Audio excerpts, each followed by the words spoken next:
Bien chicos, buenas noches. Vamos a conversar rápidamente ahora sobre la introducción a la fisiología de la altura, ¿correcto?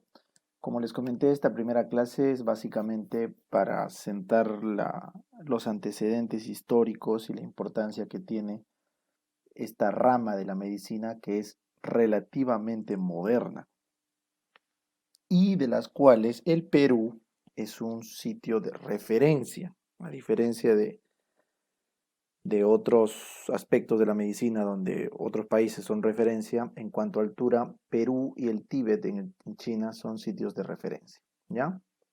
Entonces lo primero que quiero llevarles a través de la historia de esta tablita, ¿no? Del libro que les dije de Fisiología y Medicina de Altura, que nos resume muy bien todos los eventos que deberíamos recordar sobre este punto, ¿ya? Entonces vamos a empezar. Puede parecer aburrido, pero no es, es interesante. Además, si no le damos contexto a lo que estudiamos, no nos motiva. Tiene que haber un contexto, ya que nos ayude a querer hacer algo. En este caso, la historia de la fisiología y la medicina de altura nos puede servir para ver lo interesante que es esta rama. Mire, se cree que toda la parte antigua, Roma, Grecia y los chinos, no había información relevante, al menos escrita deliberadamente sobre problemas de altura, asumiendo que los ejércitos y las diversas personas difícil podían exponerse a estos grados de altitud extrema. Sin embargo, se ha visto que en la expansión china hacia las montañas de Afganistán, ¿correcto? Ahí hay referencias sobre esa cefalea de montaña, ¿correcto? Y está escrito. Así que si habría que resumir como cuál es la primera evidencia escrita del mal de altura, sería unos 30 años antes de Cristo, reportado por los historiadores chinos, ¿ya? Pero de ahí no tenemos nada eh, que sea concreto, al menos de los griegos o de los romanos o de alguna otra cultura, sobre este problema de altura, ¿ya? Y la primera cosa, primera referencia, los chinos, que estaban yendo a Afganistán, y ahí en las montañas de Afganistán el ejército tuvo varios problemas con la altura. Luego, este punto sí me gustaría que lo recuerden, 1590 es una fecha importante, ¿ya? Donde se publica la primera edición en español, correcto, de la Historia Natural y la Moral de las Indias, de Joseph Acosta, donde se habla claramente de una enfermedad de montaña. Así que miren la importancia, esto se hizo en Perú, por si acaso. Entonces, este autor Joseph de Acosta, perdón, en Perú, estando en Perú, en 1590, publica la primera edición que tenemos escrita y se podría decir oficial, donde se habla de un mal de altura. ¿Correcto? Hay una parte que le dedica al mal de altura. O sea, no está descrito como patología inclusive, sino describe la enfermedad. ¿Ya? Y eso es importante que recuerden. 1590. Miren, 1590. Es muy importante esa fecha. Bueno, luego, para poder nosotros llegar a la conclusión de los estudios de mal de altura, primero tenían que haberse descubierto muchas cosas tan simples como el oxígeno. O sea, ni siquiera se sabía que existía el oxígeno, ni el CO2, ni el nitrógeno, ni nada. Es más, ni siquiera se conocía de la presión barométrica. O sea, este autor, Joseph de Acosta, se adelantó a todos los conocimientos de la fisiología palpable y la física de los gases, solo describiendo la enfermedad que ocurría en la altura de Perú. Porque ustedes saben que Perú, los Andes de Latinoamérica, y en este caso Perú, pues que era la principal colonia española, tenían mucha población que se movía desde la costa hacia la sierra. Entonces se podía observar el fenómeno. En otros lugares del mundo esto no es posible, porque la gente del Tíbet vive en el Tíbet. No es que sube y baja del Tíbet hacia la China continental. Entonces, igual en los Alpes, o sea, no es que suben y bajan. En cambio, en Perú, como los Andes de Latinoamérica son tan peculiares, se puede subir y bajar relativamente rápido, altas o grandes alturas, y por eso se puede describir la enfermedad. ¿Ya? Acuérdense de eso, por favor, es importante. Bueno, luego en el 1644 recién se descubre el barómetro de mercurio por Torricelli. Torricelli se da cuenta que cuando ponía una pipeta, un tubo con mercurio, el mercurio subía, ¿no es cierto?, 73 centímetros, y él no podía entender por qué subía el mercurio. Entonces decía, no puede ser posible, debe haber algo que esté empujando al mercurio, y justamente del aire, pues, ¿no?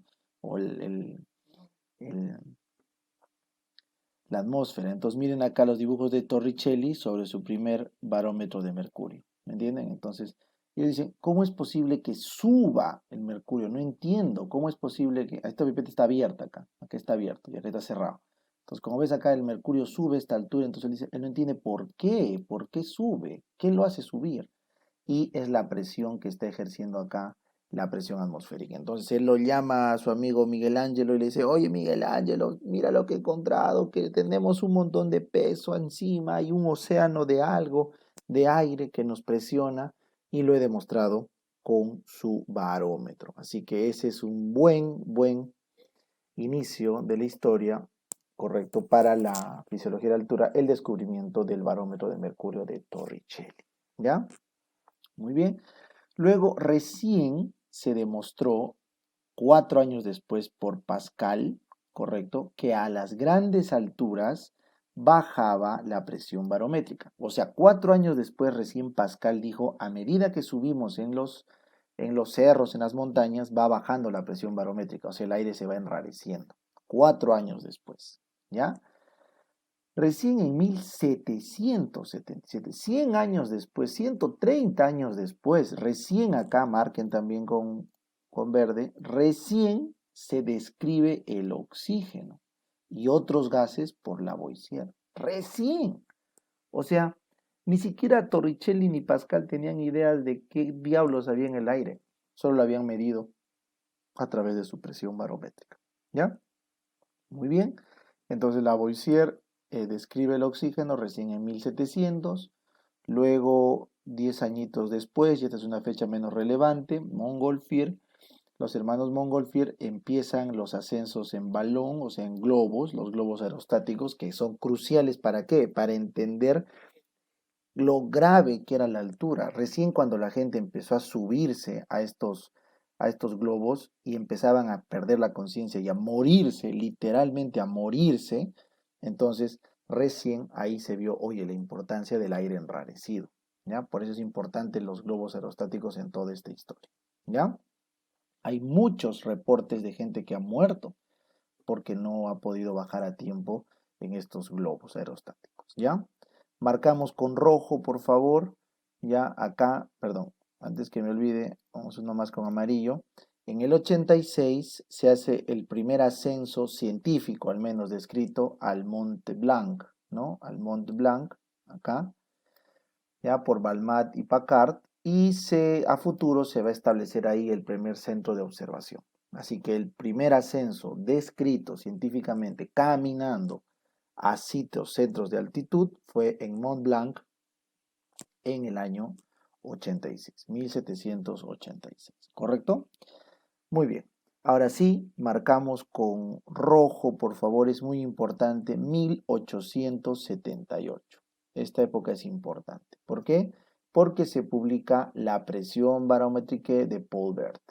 Y esta publicación es la primera donde se habla de fisiología de la altura. Así que el padre de la fisiología de altura es Paul Bert, ¿ya? Que en 1878 recién publica un tratado exclusivo donde habla de la fisiología de altura. Muy bien. A partir de eso ya la gente se fue sumando. Por ejemplo, en 1890, Biault, ¿no? Describe lo que es la policitemia de altura, algo muy importante que después usó Monge para describir su enfermedad de altura o el mal de montaña crónico, ¿ya? Lo que les dije, líneas arriba, en 1890, Joseph Ballot construye el primer laboratorio a 1350 en el Mont Blanc, donde había subido Balmat y Packard. Así que recuerden, este cerrito, el Mont Blanc, es el más importante al inicio porque ahí se estableció el primer laboratorio de estudio de altura. ¿ya? No es poca cosa, es importante saber, ¿ya? Muy bien, acá corre algo que voy a marcar con azul, que es muy curioso, ¿ya? En 1891, Christian Bohr, ese Bohr que estudiamos en fisiología, publica este libro, el Über die Lebendig, donde da evidencia, todo un capítulo habla sobre la secreción de oxígeno y dióxido de carbono por los pulmones. O sea, Bohr creía fehacientemente que nuestro cuerpo secretaba oxígeno y dióxido de carbono. No sabía cómo, pero lo medía.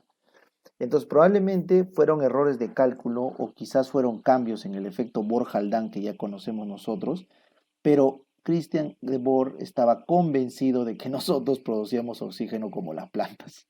E inclusive, ¿no? Dióxido de carbono, que bueno, eso sí es obvio, pero es producto del metabolismo. Entonces, ese error le costó mucho a Bohr, pero luego, bueno, se corrigió con el tiempo. Pero sí, o sea, sí, deben saber que Bohr creía que secretábamos oxígeno. Y eso, pues, obviamente, en retrospectiva es embarazoso, ¿no? Pero bueno, así es la ciencia, se va aprendiendo. Bueno, en el 93 se crea una estación de altura mucho más arriba. Más de 3.000, los 4.350 en Mont Blanc quedan superados por el Monte Rosa a 4.500. ¿Ya? Acuérdense. Entonces la Capana Regina Margherita, correcto, se construye en el Monte Rosa. Y este viene a ser ya como el centro de referencia de ahí en adelante para los estudios de altura. ¿Ya?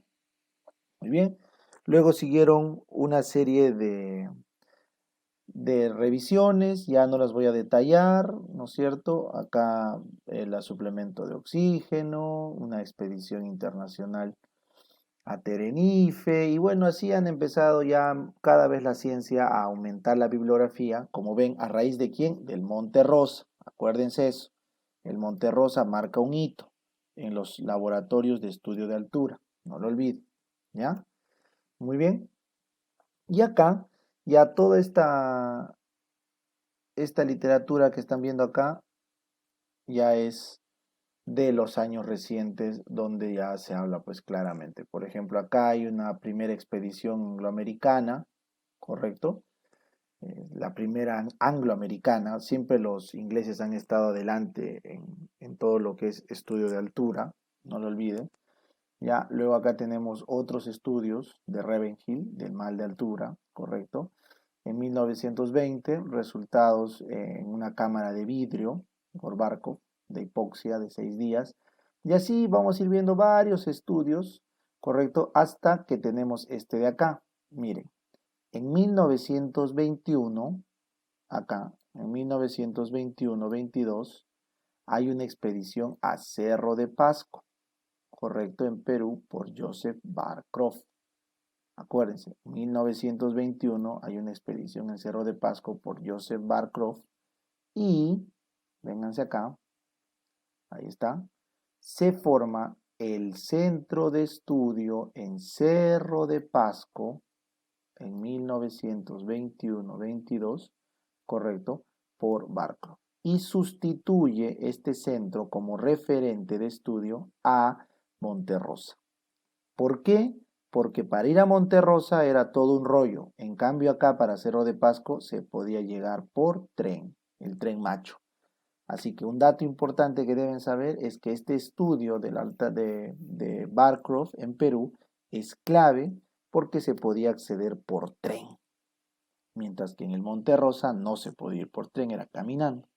Y se vuelve el referente de estudio acá en nuestro país. Por eso nuestro país es importantísimo para la historia de la medicina y la fisiología de altura. Muy bien, entonces acá Barcroft empieza a hacer sus publicaciones, ¿correcto? Y hay publicaciones en otras partes de los Andes, tenemos la operación Everest 1, hasta que llegamos al momento clave. Rojo, por favor, rojo, color rojo, en 1948 Carlos Monge Medrano, peruano, publica Aclimatización en los Andes, ¿correcto? ¿Acerca de qué? De los pobladores andinos y su relación con la altura y obviamente con el mal de altura, ¿correcto? Entonces acá tenemos un libro, correcto, ahí lo tienes, ¿ya? Entonces, este señor es Carlos Monge Medrano, para que lo conozcan, ¿no es cierto? Él hace el libro junto con su hijo, Carlos Monge Casinelli, es su hijo, Monge Medrano es de San Marcos, Casinelli de Cayetano, y empiezan el estudio conciso, claro y directo sobre el mal de altura y el poblador andino respecto a esta enfermedad. ¿Ya? Entonces la enfermedad de altura, mecanismo y manejo por Carlos Monge Medrano y por Carlos Monge Casinelli ya es la obra cumbre de este padre e hijo que se dedicaron a estudiar esto en nuestro país. ¿Ya? Así que esa fecha es importante. ¿Ya? Bueno, luego siguen otros experimentos, básicamente en el Everest, ¿no es cierto? Los Himalayas también pasaron a ser sitio de estudio y ya cada uno iba describiendo este mal de altura, pero no se olviden que el padre que todo arrancó fue Carlos Monge Medrano. Ese es un dato que ustedes no pueden dejar pasar, ¿ya? Por favor, es muy importante. Muy bien, entonces, acá siguen habiendo más obras que como ven ya no las estoy detallando porque es como detallar una serie de artículos, pero uno tras otro va a ir viniendo y es inevitable que lleguen porque ya la medicina ya para este entonces es moderna. Sin embargo, de todos estos hallazgos, uno de los más importantes, lo vamos a rayar con verdecito, es hace muy poco, 2010, donde se reportó el primer cambio genético demostrado en tibetanos respecto a la etnia china Han. ¿Ya? Eso es muy importante, vengan acá. Se hizo un estudio donde se comparó toda la estirpe o el genotipo de los chinos, la raza Han china, ¿no? Y se vio que diferenciaban de sus pares tibetanos, a pesar de ser del mismo origen las dos razas, porque ambas etnias, ¿correcto? Han terminado siendo descendientes del mismo grupo humano, pero estos tibetanos han mutado y se han adaptado a la altura a través del gen EPA-S1, lo que les permite resistir los efectos de la altura. Así que un tibetano sí resiste los efectos crónicos de la altura y la hipoxia, que no así lo hacen los chinos, ¿no? Respecto de este estudio, y probablemente nadie más en la Tierra, ni siquiera los pobladores andinos de nuestro país, porque los tibetanos tienen muchos más años en esa zona. O sea, la evolución que ha tenido la etnia tibetana ha logrado mutar un gen que les permite adaptarse a las alturas. Es una mutación ya establecida en esa etnia, así que ese dato es muy importante y es muy relevante, ¿ya?